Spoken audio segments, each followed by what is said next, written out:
লা আ'বুদু মা তা'বুদুন।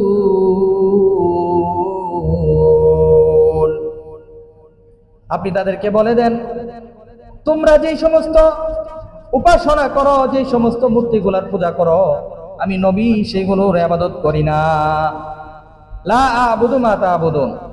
তোমরা যেগুলোর ইবাদত করো আমরা সেগুলোর ইবাদত করি না। আমরা ইবাদত করি একমাত্র কার? কথা বলেন ভাই, কার ইবাদত করি? আল্লাহর ইবাদত করি, এক আল্লাহ, যার কোনো শরীক নাই, যার কোনো সন্তানাদি নেই। কুল হুয়াল্লাহু আহাদ, সেই খোদা, সেই প্রভু একমাত্র এক, অদ্বিতীয়, তার কোনো শরীক নেই। লাম ইয়ালিদ ওয়া লাম ইউলাদ, তিনি কাউকে জন্ম দেন না, তাকেও জন্ম দেওয়া হয়নি। এক খোদার ইবাদত আমরা করি, একাধিক খোদার ইবাদত আমরা করি না। তো সামনে আসতেছে পূজা, সেই পূজাকে কেন্দ্র করে দেখবেন হিন্দু ভাইয়েরা তাদের ধর্ম পালন করবে, এতে আমাদের কোনো বাধা নিষেধ নাই।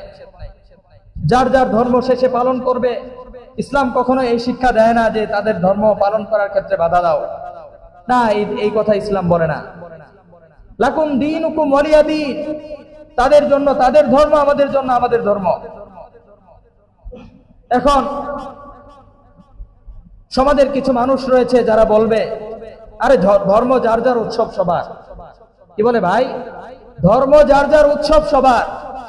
ভাই, ধর্ম যার যার, উৎসব যদি সবার হয়ে থাকে, তাহলে আমাদের ধর্মের কোনো অনুষ্ঠানে আমার হিন্দু ভাইদের, আমার বৌদ্ধ ভাইদের, আমার খ্রিস্টান ভাইদের কি দেখতে পান? আমরা জুমার দিন জুমার নামাজ পড়তে আসছি, কোনো হিন্দু ভাই আসছে জুমার নামাজ আদায় করতে? কথা বলেন, কথা বুঝতেছেন না আমার? আসে, তারা মসজিদে আসে, আমাদের ঈদে শরিক হয়, কুরবানিতে শরিক হয়। তাহলে আমরা কেন পূজাতে যাব? পূজার আয়োজনে, পূজার অনুষ্ঠানে তারা গান বাদ্য করে, গান বাজনা করে, সেখানে নাচানাচি হয়, বেগানা নারীরা থাকে সেখানে। সেখানে আমাদের মুসলমানদের ভিড়, গিয়ে দেখেন কি অবস্থা। কেন ভাই? আপনার ভিতরে আত্মমর্যাদা নেই,